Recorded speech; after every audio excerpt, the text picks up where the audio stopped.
ধারণা নিতে হবে। যদি সে শিরক সম্পর্কে ধারণা সে না নেয় তাহলে তার তাওহীদ টিকবে না, ঈমান টিকবে না, যার ফলে পরকালে সে জাহান্নামে নিক্ষিপ্ত হবে। আর একজন মুমিনকে যদি আদর্শ মুমিন হতে হয় তাহলে অবশ্যই তাকে অপর মুমিন আর মুসলিমকে ভালোবাসতে হবে। অপর মুমিন আর মুসলিমের সাথে কখনো হিংসা, বিদ্বেষ, শত্রুতায় লিপ্ত হওয়া যাবে না। কিন্তু আমরা এই দুইটা কাজ বেশি করি। আসুন আমরা একটু নজরে জেনে নেই শিরক কাকে বলে। শিরক এটা হলো আরবি শব্দ যার বাংলা অর্থ হলো অংশীদারিত্ব। ইংরেজিতে বলা হয় শেয়ার। শেয়ার মার্কেট আছে না? তারপরে আপনারা যে ফেসবুক চালান, শেয়ার একটা অপশন আছে না? শেয়ার মানে অংশী স্থাপন করা। আমি একটা ভিডিও দেখলাম, শেয়ার করে আপনারা দিলাম, আপনিও দেখেন, মানে অংশগ্রহণ করা। ঠিক এইটারই আরবি শব্দ শিরক। এখন পরিভাষায় কাকে বলে? নবী সাল্লাল্লাহু আলাইহি সাল্লামের সাহাবী ইবনে মাসউদ রাদিয়াল্লাহু আনহু বলেন, আমার নবীকে আমি জিজ্ঞেস করেছি, আইয়ু যামবি আযমু ইনদাল্লাহ, আল্লাহর নবী, আল্লাহর কাছে সবচেয়ে বড় পাপ কোনটি? আল্লাহ কোন পাপকে সবচেয়ে ভয়ঙ্কর বলে দেখেন? আল্লাহ কোন পাপকে সবচেয়ে বেশি জঘন্যতম মনে করেন? আমাদের নবী বললেন, আনতাজআলা লিল্লাহি নিদ্দান ওয়া হুয়া খালাকাক। এ আব্দুল্লাহ ইবনে মাসউদ, শোনো, তুমি জানো আল্লাহ তোমাকে সৃষ্টি করেছেন, এরপরেও যদি তুমি আল্লাহর সমতুল্য অন্য কোন সৃষ্টিকে বানাও, এটাই হলো আল্লাহর কাছে সবচেয়ে বড় পাপ। আমাদেরকে সৃষ্টি করেছেন কে? একমাত্র আল্লাহ। তাহলে আল্লাহ যেহেতু স্রষ্টা, আল্লাহ যেহেতু রিজিকদাতা, আল্লাহ যেহেতু মৃত্যুদাতা, আল্লাহ যেহেতু আমাদের বিপদ থেকে উদ্ধার করেনেওয়ালা, অতএব যত ইবাদত আছে আমরা এক আল্লাহর জন্যই করব। যদি আল্লাহর জন্য না করে অন্য কারো জন্য করি তাহলে এটা হবে শিরক, অথবা কিছু আল্লাহকে দিলাম কিছু অন্যকে দিলাম, এটাও হবে শিরক। এই কথা যখন আমাদের নবী বলেছেন তখন ইবনে মাসউদ বলেছেন, কুলতু ইন্না যালিকা লাযীম। আল্লাহর নবী, আপনি ঠিকই বলেছেন, এটাই সবচেয়ে বড় অপরাধ, এর চেয়ে বড় অপরাধ আর হতে পারে না। মানে আরেকটি তিরমিজিতে একটা হাদিস আছে, নবী সাল্লাল্লাহু আলাইহি ওয়াসাল্লাম মুশরিকের একটা তুলনা দিয়েছেন। মুশরিক কাকে বলে জানো? মুশরিক হলো ওই লোক, তুমি একটা মানুষকে, একজন দাসকে কিনেছো, দাস। এখন তো পৃথিবীতে দাস প্রথা নেই, আগে দাস মানে মানুষ কিনতে পাওয়া যাইতো। কেনার পরে ও আমার বাড়িতে থাকবে, আমি তার যত দায়িত্ব দেবো দায়িত্ব পালন করবে, ও আমার বাসায় থাকবে, ও 3 বেলা খাবে, এবং ওর যত নিরাপত্তার দায়িত্ব আমার, সে যতদিন বেঁচে থাকবে সে আমার কাজ করবে। খেয়াল করে শুনুন, আপনি টাকা দিয়ে একজন দাস কিনেছেন, খাওয়ান আপনি তাকে আপনি নিরাপত্তা দেন, তাকে বাসস্থান দেন, তাকে আপনি চিকিৎসা দেন, তাকে আপনি সব ব্যবস্থাপনা করেন, কিন্তু এই দাস যদি আপনার বাড়িতে খাইয়া আপনার বাড়িতে পইরা তারপরে সে অন্যের বাড়িতে ফ্রি কাজ করে দিয়ে আসে, আপনি কি দাসের উপর খুশি থাকবেন না বেজার হবেন?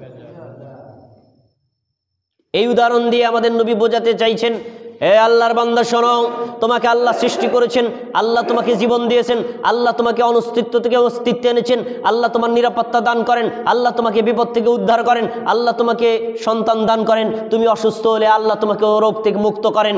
এত কিছু যে আল্লাহ করলো, তুমি ইবাদত করলা আল্লাহ ছাড়া অন্যের কাছে গিয়ে, আল্লাহ কি তোমার উপর খুশি হতে পারে?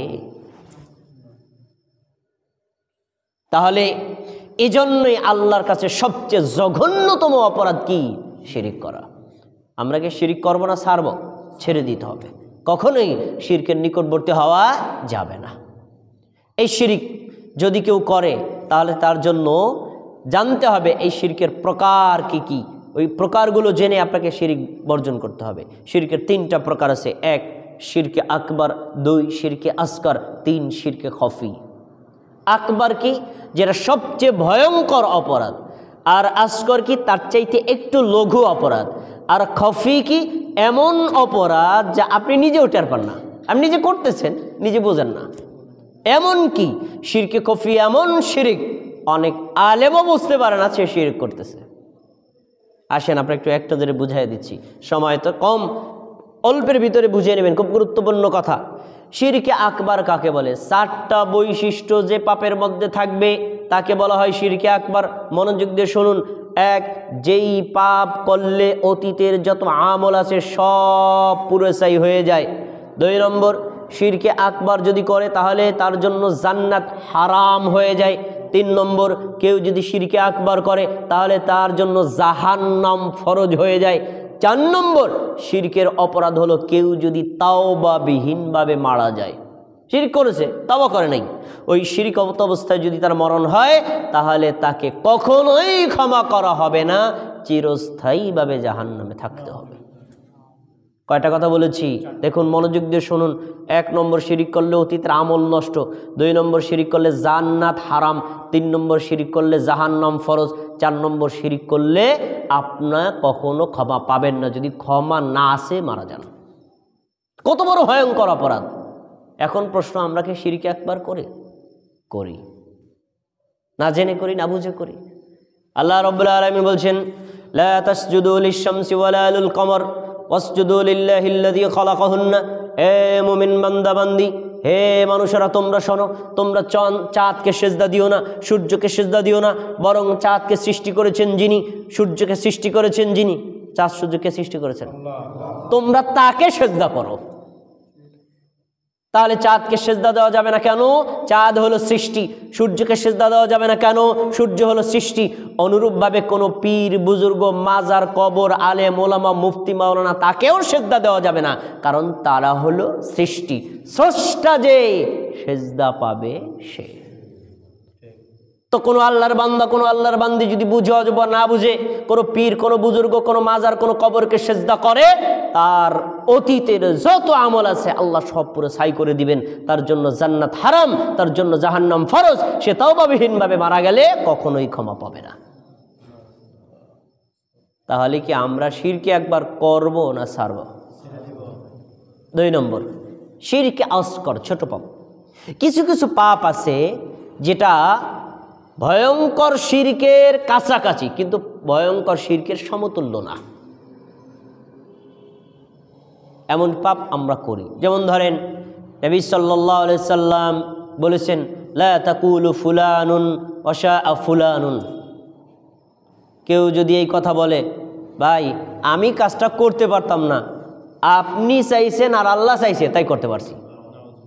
কথাটা একটু ভালো করে শোনেন। আমি কাজটা করতে পারতাম না কিন্তু করছি, আপনি চাইছেন আর আল্লাহ চাইছেন। এখন চাওয়া 2 জনের সমান, আল্লাহর 50% আর বান্দার 50%। তাহলে আল্লাহর সাথে বান্দাকে শরীক করা হলো। কি বলতে হবে? আল্লাহ চেয়েছেন তাই করতে পেরেছি, তবে আপনার সহযোগিতা ছিল, আপনার সাপোর্ট ছিল। তা কি হয়? তার মানে আল্লাহর সিদ্ধান্তটা চূড়ান্ত, আর আপনি হলেন তার সাপোর্ট, মানে আল্লাহর অনুগামী। কিন্তু যদি আপনাকে আমি আল্লাহর সমতুল্য বানাই দিই, এটাও কি শিরকে আসগর, এটা বলা যাবে না। এজন্য আমরা অনেকে আছে, যেমন সুস্থ হওয়ার জন্য, অসুস্থ হওয়ার জন্য এই বুকে এখানে করি দেয়, তাবিজ লাগায়, হ্যাঁ, তারপরে যে মাজায় তাগা লাগায়। কেন লাগাইছেন? কয় যে খালি মাজা যদি থাকে, কেউ যদি লাথি দেয় তাহলে ক্ষতি হয়, তার ক্ষতি থেকে বাঁচাবে কে? এই তাগা। এই বিশ্বাস করা শিরক। তাগা, কাইতুন, করি, তাবিজ এগুলোতে আসলে কোনো উপকারও করতে পারে না, ক্ষতিও করতে পারে না। উপকার আল্লাহর পক্ষ থেকে হয় আর ক্ষতিও আল্লাহর পক্ষ থেকে হয়। আল্লাহ বারণ করলে কেউ করতে পারে না, আর আল্লাহ করতে চাইলে কেউ বাঁচাতেও পারে না। এজন্য ক্ষতি থেকে বাঁচতে হলে চাইতে হবে কার কাছে? আল্লাহর কাছে। উপকার যদি চাইতে হয় তাহলে চাইতে হবে কার কাছে? আল্লাহর কাছে। কোরআনের আয়াতে আল্লাহ তাআলা কঠোর কথা বলেছেন, ইন্নাল্লাযীনা তাদউনা মিন দুনিল্লাহ, যারা তোমরা বিপদ থেকে বাঁচার জন্য আল্লাহকে বাদ দিয়ে তাগা, কাইতুন, করি, তাবিজ ইত্যাদির কাছে প্রার্থনা করো, তোমরা কি জানো যে ওই গায়রুল্লাহ সবাই মিলে যদি একটা মাছির ডানা বানাতে চায় তাও পারবে না? পারবে? এমনকি এই কথা বলা আছে, তোমরা যে খাবার খাও, এই খাবার খাওয়া অবস্থায় মাছি তোমার ভাতের উপর পড়েছে, ওখান থেকে ভাতের একটা অংশ নিয়ে গেছে, তোমাদের পৃথিবীর সব মানুষ যদি দায়িত্ব দেওয়া হয়, বা মাছির পেট থেকে ভাতের অংশটা বের করো, কোনোদিন পারবে না। তো মানুষ কত অক্ষম, এরপরেও আমরা গায়রুল্লাহর কাছে প্রার্থনা করি। তাহলে শিরকে আকবার যেমনটি করা যাবে না, শিরকে আসগরও করা যাবে না। আবার শিরকে খফি, একটু আগে যে কথা বলছিলাম, সাধারণ মানুষ তো দূরের কথা, একজন আলেমও জানে না শিরকে খফি কি, অথচ তার মধ্যে শিরক আছে। কিভাবে?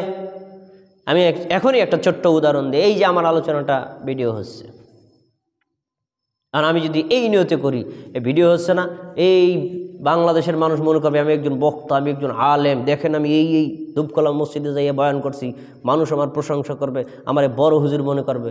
শিরকে, এটাও শিরকে খফি, রিয়া। তাহলে আপনি করেন কেন? একই কাজ, দেখেন একই কাজ আমি করতেছি। এই জন্য এখানে আপনারা যদি 50 জন লোক শোনেন, বাইরে আরও 1000 লোক শুনলো, আপনাদের 50 জনের যেমন উপকার হবে, তারও 1000 লোকের শুনে তাদের উপকার হবে, দিন শিখবে, জানবে। আমি কি, এটা কোনো বিষয় না, আমি তো কোরআন হাদিসের কথাই বলেছি। একই কাজ, নিয়তের ভিন্ন হলে হুকুম ভিন্ন। তা আমরাও এরকম কিছু কাজ করি, নেকের কাজ, নিয়ত ভিন্ন হওয়ার কারণে নেকটা বাতিল হয়ে যায়, এটাকে বলা হয় শিরকে খফি। নবী সাল্লাল্লাহু আলাইহি ওয়াসাল্লাম সাহাবীদেরকে বলছেন, ইন্না আখাফা মা আলাইকুম ইনদি মিনাল মাসিহিদ দাজ্জাল। আমার সাহাবীরা শোনো, তোমরা দাজ্জালকে ভয় পাও। দাজ্জাল জীবন্ত মানুষকে মেরে ফেলবে, মৃত মানুষকে জীবিত করবে, আর বিরান ভূমিকে বলবে ফসল দাও, ফসল দিবে। একেবারে ফসল শূন্য এলাকাকে, ফসলযুক্ত এলাকাকে ফসল শূন্য করে দিবে। এত কিছু করে দেখাবে, জান্নাত হাতে দেখাবে, জাহান্নাম হাতে দেখাবে, বলবে আমি রব, আমাকে স্বীকার করো, না হলে তোমাকে আমি হত্যা করব। এত কঠিন পরীক্ষা করবে। সেই সময় মানুষের ঈমান রক্ষা করা কত কঠিন তোমরা ভয় পাও, তাই না? কিন্তু ওইটা সহজ, তার চাইতে বড় কঠিন পরীক্ষা তোমাদের কাছে আছে। আমি কিনা বলবো না? সাহাবীগণ বলছেন, কুন্না বালা ইয়া রাসূলুল্লাহ। আল্লাহর রাসূল, হ্যাঁ বলবেন। কি এমন কাজ যা তার চাইতে ভয়ঙ্কর? তিনি বলছেন, তা হচ্ছে আশশিরকু খফি, গোপন শিরক। এটা পিপিলিকার মতো চলে, পিপিলিকা হাঁটে ঠিকই, কিন্তু হাঁটার সাউন্ড মানুষের কানে যায় না। তো শিরকে খফি এমন শিরিক, এটা যে করে সে নিজেও বোঝে না তার ভিতরে শিরিক আছে, এমন গতিতে চলে। এখন একটা উদাহরণ দিই, দেখেন এখানেও অনেকে আছে শিরকে খফিতে লিপ্ত। আলেম ওলামাদের কথা তো আছেই, আমিও এর থেকে মুক্ত না। এই জন্য আপনাকে সাবধান থাকতে হবে। এই হাদিসে নবী সাল্লাল্লাহু আলাইহি ওয়াসাল্লাম একটা উদাহরণ দিয়েছেন, কিভাবে বুঝবা তোমার ভিতরে শিরকে খফি আছে, জেনে নাও। নবী সাল্লাল্লাহু আলাইহি ওয়াসাল্লাম বলছেন, আইয়াকুমার রাজুল ইউসাল্লি, তোমাদের মধ্যে একজন মানুষ নামাজে দাঁড়াইছে। আমরা কি নামাজ পড়ি না? নামাজে দাঁড়াইলাম, খেয়াল করে আমার দিক তাকিয়ে শোনো না, আল্লাহু আকবার বলে আমি হাত বাঁধছি। এখন আমার দৃষ্টি থাকবে কোথায়? সিজদার দিকে। আমি সিজদার দিকে তাকাইলেও ডাইন পাশে বাম পাশের লোকগুলো কি করে বোঝা যায় না? বোঝা যায় না? আপনি কিন্তু তাকিয়েছেন সিজদার দিকে, আমি তাকাই থাকলো, কিন্তু এই পাশের লোক কি করে বোঝা যায় না? এ পাশের লোক কি করে বোঝা যায়। তিনি বলছেন, যখন তুমি সলাতে দাঁড়াইলা, নামাজে দাঁড়াইলা, তুমি খেয়াল করছো পাশে আব্দুল্লাহ তোমার নামাজ দেখতেছে, পাশে আব্দুর রহমান তোমার নামাজ দেখতেছে। ধরেন আমার কথাই আমি বলছি, আমি আপনাদের এলাকায় আজকে বয়ান করতে আসছি, আমি নামাজে দাঁড়াইছি, আপনারা দুইজন মুসল্লি আমাদের তাকাই আছেন, কোন বক্তা সবাই এসে ওয়াজ শুনতে, ওয়াজ করতে। এখন আমি মনে মনে ভাবলাম কি, এই লোকেরা তো আমার নামাজ দেখতেছে, নামাজ যদি সুন্দর করে না পড়ি তাহলে ওই নাসিরউদ্দিন ভাই কি বলবে, বেড়া মাদার বেতন হায়ার করে কি বক্তা লইছ, হ্যাঁ নামাজই ভালো না। তাহলে ওনারা যাতে এই মন্তব্য না করতে পারে, না ভালো করে নামাজ পড়ি। খেয়াল করুন, কিছুক্ষণ পর আপনারা দুইজন ওখান থেকে চলে গেছেন। এখন আমি নামাজটা তাড়াহুড়ো করে পড়তেছি। এখন কিন্তু নামাজ দুই ভাগে ভাগ হয়ে গেছে। প্রথম অংশ সুন্দর করেছি আপনাদেরকে দেখানোর জন্য, দ্বিতীয় অংশ একদম মানে কি করে প্রচলিত গতিতে পড়েছি। এই অংশটা হয়ে গেছে আল্লাহর জন্য, ইবাদত দুই ভাগে ভাগ। এই যেই অংশটুকু সুন্দর করলাম, এটা কি আল্লাহর জন্য করছি না আপনাদের জন্য করছি? এটা শিরক, এটা শিরক খফি। এটাকে বলা হয় রিয়া, এটাকে বলা হয় সুমআ। রিয়া মানে মানুষকে দেখানোর জন্য ইবাদত করা, সুমআ মানে মানুষকে শোনানোর জন্য ইবাদত করা। এই জন্য ইবাদত করতে হবে এক আল্লাহর জন্য। আপনারা ভালো বললেও ভালো আর খারাপ বললেও ভালো, আপনার বলা আমার কোনো দেখার দরকার নাই। আপনি দেখলেও আমার ইবাদত হবে যেমন, আপনি না দেখলেও আমার ইবাদতের গতি হবে তেমন। এটা হলো বিশুদ্ধ ইবাদত। এমনটি আমরা শিরকে খফিতে অনেকে লিপ্ত হই না, বিশ্বাস হয় না। এই এলাকায় দাঁড়িয়ে এই স্কুল মাঠে একটা সালিশির প্রোগ্রাম দিচ্ছেন আপনারা, হ্যাঁ আসরের নামাজের সময় দিলেন, সালিশ করতে করতে মাগরিব হয়ে গেছে। বড় বড় মাতবাররা এখানে মাতবারি করছে। এখন মাগরিবের নামাজে আজান দিয়ে ফেলছে, ভাই সবাই উজু করে নামাজে যায়। কিছু মাতবার আছে নামাজ পড়ে না। এখন আজকে তো পড়ছে সব মানুষের পালা, আজকে মাতবারি করলাম, হদ্দারি করলাম, আজকে যদি নামাজে না যাই তা মানুষে কী করবো, উনি মাতবারি করছেন নামাজ আহে নাই, যা মানুষের কী করবো, দরকার নেই, নামাজটা সবার লাগে পড়ি। উনি কি আল্লাহর জন্য পড়ছে? এটাকে কি বলে? রিয়া, মানুষকে দেখানোর জন্য। এটা কি বলে? সুমআ, মানুষকে দেখানোর জন্য ইবাদত করা। এজন্য ইবাদত করতে হবে এক আল্লাহর জন্য। মানুষে ভালো বলুক বা খারাপ বলুক এটা আমার দেখার দরকার নাই। এক আল্লাহর জন্য ইবাদত করলে হবে তাওহীদ। আর আল্লাহ ছাড়া অন্য কাউকে খুশি করতে চাইলে সেটা হবে কি? শিরক। এই শিরক কখনো করা যাবে না। তাহলে আমি যে কথা বলতে চাইছিলাম এটা কিন্তু সাব আলোচনা, মূল আলোচনা ওই যে আগে, যে আপনি শবে বরাতে ক্ষমা পেতে চান, আপনাকে শিরিক থেকে বিরত থাকতে হবে। আমি শিরিকও করলাম, শবে বরাতে ইবাদত করলাম, লাভ হলো কি?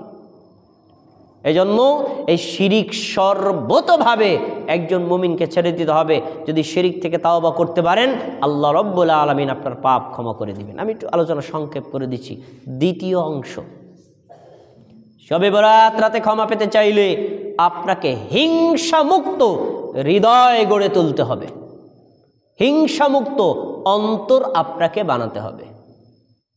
খুব খেয়াল করে শুনুন, সারা পৃথিবীতে যে কোনো জায়গায় একজন দেখতে কুশ্রী একটা মানুষ, একদম অসহায় একটা মানুষ, সে যদি বলে আশহাদু আল্লা ইলাহা ইল্লাল্লাহ ওয়া আশহাদু আন্না মুহাম্মাদান আবদুহু ওয়া রাসূলুহু, আমি সাক্ষ্য দিচ্ছি আল্লাহ ছাড়া কোনো ইলাহ নেই, আমি সাক্ষ্য দিচ্ছি নিশ্চয়ই মুহাম্মদ হলেন আল্লাহর বান্দা এবং রাসূল। সে আগে ছিল কাফের, মুশরিক, বেঈমান, নাস্তিক, যাই ছিল।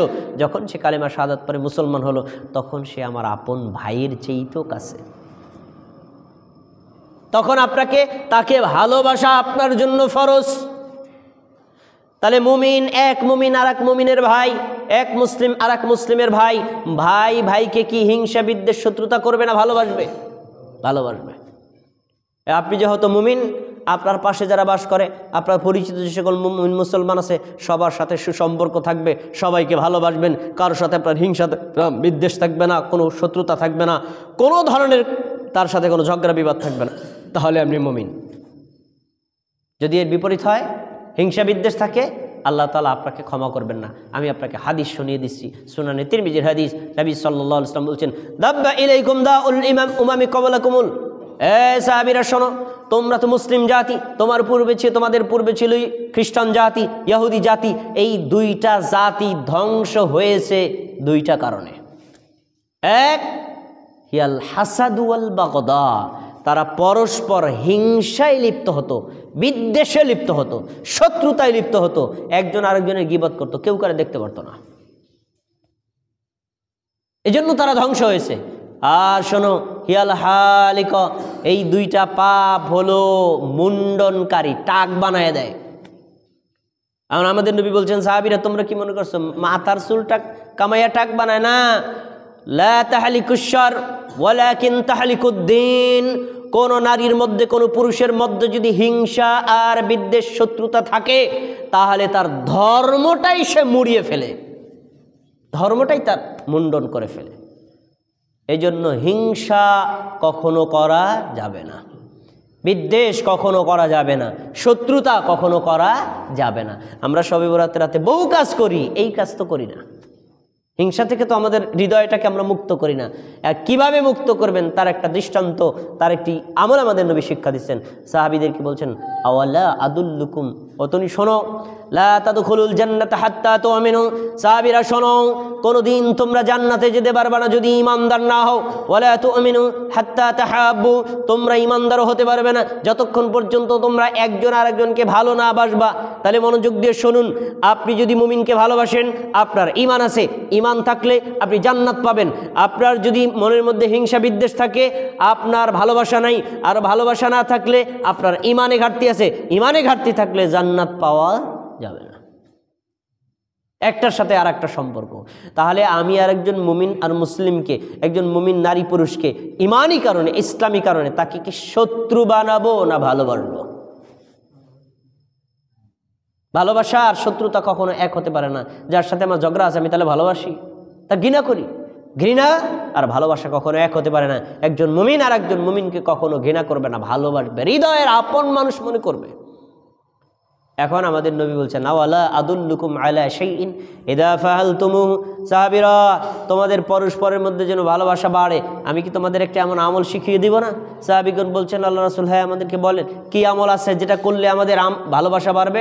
তখন তিনি বলছেন, আফশুস সালামা বাইনাকুম, তোমরা পরস্পর একে অন্যের মধ্যে সালামের প্রচলন করো। একজন আরেকজন বেশি বেশি করে সালাম দাও। যখন সালাম দেবা তখন তোমাদের পরস্পরের মধ্যে ভালোবাসা বাড়বে। সালাম ভালোবাসা বৃদ্ধির মাধ্যম, সালাম হিংসা বিদ্বেষ থেকে মুক্ত হওয়ার মাধ্যম। একটা হাদিসের আংশিক আপনারা শুনেছেন, আমি একটু পূর্ণ বলে দিচ্ছি তাহলে মনে পড়বে। একজন মুমিন আর একজন মুমিনের সাথে যদি সাক্ষাৎ হয়, উত্তম কে? যে আগে সালাম দেয় সে। এই হাদিস, এটা আপনারা শুনছেন। কিন্তু হাদিসের পূর্ব কথা কি জানেন? পূর্ব কথা হলো একজন মুমিন আর একজন মুমিনের সাথে ঝগড়া করছে, যার ফলে সে একজন আরেকজনকে দেখতে পারে, দেখতেছে ওই যে হাইটে আইতেছে, উনি অন্য রাস্তায় ধরে, ওল্লা জানি দেখাইও না, মানে ওর ছায়াই পারাবে না। এটা শত্রুতা, এটা হিংসা বিদ্বেষ। এই যে দুইজন মুসলমান ঝগড়া করলো, একে অন্যের সাথে শত্রুতা আছে, একজন দেখলে আরেকজন ওদিক দিয়ে চলে যায়। এই রকম দুইজন যখন পরস্পর সাক্ষাৎ করে, কেউ তো কারো উপর সন্তুষ্ট না, মাথা নিচ করে হেঁটে যাচ্ছে, তার ভিতরে যেই লোকটা তার শত্রুতা কমাইয়া ওই শত্রু ভাইকে বলে আসসালামু আলাইকুম, এই সালামটা দিল যে আল্লাহর নিকটে উত্তম সে। সালাম যে ভালোবাসা বৃদ্ধির মাধ্যম। যে লোকটার সাথে আপনি ঘন্টাখানিক আগে ঝগড়া করে এসেছেন, পরেই যদি রাস্তায় তার সাথে দেখা হয়, আপনি যদি তাকে সালাম দেন, আগে আপনার প্রতি তার ক্ষোভ যতটুকু ছিল, সালাম দেওয়ার পরে ক্ষোভ কি বাড়বে না কমবে? কমবে। তাহলে শত্রু থেকে মুক্ত হওয়ার জন্য, ভালোবাসা তৈরি করার জন্য সালাম একটা শ্রেষ্ঠ মাধ্যম। আরও উদাহরণ, আপনি এখানে এলাকার একজন বাসিন্দা, নতুন একটা ছেলে এদিকে আসে, রাস্তা দিয়ে যায় আসে, পথে দেখলে আপনার সালাম দেয়, প্রতিদিন 2-3 বার সালাম দেওয়া যখন দেয়, তখনই আপনার মনে প্রশ্ন থাকে, বাবা এদিকে আসো, এদিকে আসো, বাবা তোমার নাম কি? বাবা অমুক। তোমার আব্বার নাম কি? অমুক। তুমি এখানে কবে থেকে আসছো? অমুকে। এই কথাটা জিজ্ঞেস করছে কেন? সালাম, রাস্তা দিয়ে তো কত ছেলে পেলে যায়, কেউ তাকে সালাম দেন, উনি দিছে, তাই তাকে ডেকে জিজ্ঞেস করছে। তখন তার মনে মনে একটা ভালো ধারণা তৈরি হয়েছে, ছেলেটা তো খুব ভদ্র, ওর বাবাও ভালো, দেখছো, দেখতে বয়স্কদেরকে সম্মান করে, সালাম দেয়। দেখেন, এই যে ছেলেটার প্রতি আপনার দুর্বলতা, ভালোবাসা তৈরি হলো কিসের মাধ্যমে? সালামের মাধ্যমে। আরেকটি হাদিস শুনুন, হিংসা বিদ্বেষ কতটা ভয়ঙ্কর। কেউ যদি হিংসা বিদ্বেষে লিপ্ত হয়, শত্রুতায় লিপ্ত হয়, গীবতে লিপ্ত হয়, পরনিন্দায় লিপ্ত হয়, তাহলে সে লোকটা সাপ্তাহিক ক্ষমা থেকে বঞ্চিত হবে। সাপ্তাহিক ক্ষমা শুনুন, নবী সাল্লাল্লাহু আলাইহি ওয়াসাল্লাম বলছেন, তুরাদু আমালুন নাসি, তোমাদের যত আমল আছে 2 বার আল্লাহর কাছে উপস্থাপন করা হয়, পেশ করা হয়। কোন দিন? ইয়াউমুল ইসনাইনি ওয়া ইয়াউমুল খামিস, প্রথম দিন হলো সোমবার, দ্বিতীয় দিন হলো বৃহস্পতিবার। আমরা সোমবার থেকে বুধবার পর্যন্ত যত আমল করি, বৃহস্পতিবার আল্লাহর কাছে পেশ করা হয়। বৃহস্পতিবার থেকে শুরু করে আবার সোমবারের রবিবার পর্যন্ত যে আমলগুলো করি, সোমবার আল্লাহর কাছে হস্তান্তর করা হয়, যে আব্দুল্লাহ, আল্লাহ এই আমলগুলো করছেন। খেয়াল করে শুনুন। তখন আমাদের নবী সাল্লাল্লাহু আলাইহি ওয়াসাল্লাম বলছেন, এরপরে আল্লাহ রাব্বুল আলামিন এই বান্দার ব্যাপারে সিদ্ধান্ত করেন, এই যে আমলগুলো আমার সামনে পেশ করলা, যার আমলগুলো পেশ করছো, শোনো, ফায়াগফিরু, এই বান্দাকে ক্ষমা করা হয়। শুনুন, ক্ষমা করা হয়, তবে 2 জন মানুষকে স্থগিত রাখা হয়, ক্ষমা করা হবে না। তারা কারা? যে যারা পরস্পর একে অন্যের সাথে শত্রুতায় লিপ্ত, গীবতে লিপ্ত, পরনিন্দা লিপ্ত, একজন আরেকজনের বিদ্বেষে লিপ্ত, একজন আরেকজনের দেখতে পারে না, এরকম শত্রুতা, হিংসা, বিদ্বেষে যারা লিপ্ত আছে, তাদের উভয়ের ক্ষমা স্থগিত থাকবে যতক্ষণ হাত্তা তাফিআ, 2 জনে ফিরে না আসবে, ক্ষমাও হবে না। আপনার সাথে আমার জমি নিয়ে একটা দ্বন্দ্ব লাগছে, ধরেন আপনি আমাকে বকা দিয়েছেন, আমিও আপনাকে বকা দিছি, তার মানে এখন আপনি আমার দেখতে পারেন না, আমি আপনারা দেখতে পারি না। তো আপনি ঝগড়া করছেন রবিবার থেকে শুরু করে বুধবার পর্যন্ত, আপনিও আমল করছেন, আমিও আমল করছেন, 2 জনের আমল আল্লাহর কাছে পেশ করা হবে। আল্লাহ বলবেন 2 জনের কাউকে ক্ষমা করা হবে না যতক্ষণ তারা হিংসা থেকে ফিরে না আসছে, ক্ষমা স্থগিত। তাহলে হিংসা বিদ্বেষ কতটা ভয়ঙ্কর অপরাধ, যে কারণে মানুষকে সাপ্তাহিক ক্ষমা থেকে আল্লাহ বঞ্চিত করেন। আমাদের সমাজের মানুষের মধ্যে হিংসা বিদ্বেষ নাই না? নাই? ভয়ঙ্কর রোগে আক্রান্ত আমরা। কিভাবে আপনি বুঝবেন আপনার হিংসা আছে? আপনার ছেলে পড়াশোনায় খুব একটা ভালো না, কিন্তু আপনার ভাইয়ের ছেলে পড়াশোনায় খুব ভালো, আপনি বাসায় হিংসায় মরে যান না, আপনি বলবেন আলহামদুলিল্লাহ, আমার ছেলেও ভালো হোক, আমার ভাইয়ের ছেলেও ভালো হোক। এটা হলো উদারতার পরিচয়। আর আপনি যদি বলেন যে সব রহমত কি আল্লাহ ওই ঘরেই ঢালে, আমার ঘরে কোনো রহমত আল্লাহ দেয় না, হ্যাঁ, মানে অন্যের ভালো দেখলে আপনি পছন্দ করেন না, আপনার প্রতিবেশী লক্ষ লক্ষ টাকা ইনকাম করে আপনি করতে পারেন না, তখন আপনি অন্যের কাছে সমালোচনা করেন, তাহা ওরা যতই কামাক ওগো মানুষ দেখতে পারবে না, ওর চরিত্র ভালো না, মানে ওর ভালো কোনো দিক আপনার ভালো লাগে না। এই ধরনের আচরণ আমাদের সমাজে নাই। এই আচরণগুলো যারা করে, এই বিদ্বেষে যারা লিপ্ত হয়, এই শত্রুতায় যারা লিপ্ত হয়, তারা সাপ্তাহিক ক্ষমা থেকে বঞ্চিত হবে, আবার বার্ষিক শবে বরাতের রাতের ক্ষমা থেকেও বঞ্চিত হবে। তাহলে আমরা আজকের এই আলোচনা থেকে যেটা জানলাম, শাবান মাস উপলক্ষে আমাদের কর্মসূচি হলো আমরা শিরিককে বর্জন করব আর হিংসা বিদ্বেষ বর্জন করব। এই দুইটা পাপ যদি ছেড়ে দেই, ক্ষমা করে দিবেন কে? আল্লাহ রাব্বুল আলামিন। প্রিয় ভাইরা, এবার আপনাদের সামনে আমি রমাদান সম্পর্কে দুই চারটা কথা বলবো, খুব মনোযোগ দিয়ে শুনুন। আসছে রমাদান, রমজান মাসে প্রতিটি মুমিন আর মুসলিম যদি সে সুস্থ থাকে এবং যদি সে প্রাপ্তবয়স্ক হয়, তার জন্য সিয়াম রাখা কি ফরজ। তার জন্য সিয়াম রাখা, রোজা রাখা ফরজ। কিন্তু আমরা অনভ্যস্ত কারণে অনেক সময় রাখতে পারি না, কষ্ট হয়ে যায়। এই জন্য তাকে কি করতে হবে? আগে থেকে একটা পরিকল্পনা করে তারপরে রোজাগুলো রাখতে হবে, তারপরে রাখতে পারবে না। কোনো কোনো মানুষ আছে আমাদের সমাজে ওয়েল্ডিংয়ের কাজ করে, ওই যে আমার শাহজালাল ভাই ওয়েল্ডিংয়ের কাজ করেন, যারা এই ধরনের কঠিন কাজগুলো করেন তাদের পানির পিপাসা লাগে বেশি। এখন আমরা যে ওই যে হাফেজ সাহেব আছেন, উনি তো সবসময় ঘরের মধ্যে বসে কোরআন তেলাওয়াত করবে, ওনার কিন্তু অত কষ্ট না রোজা রেখে।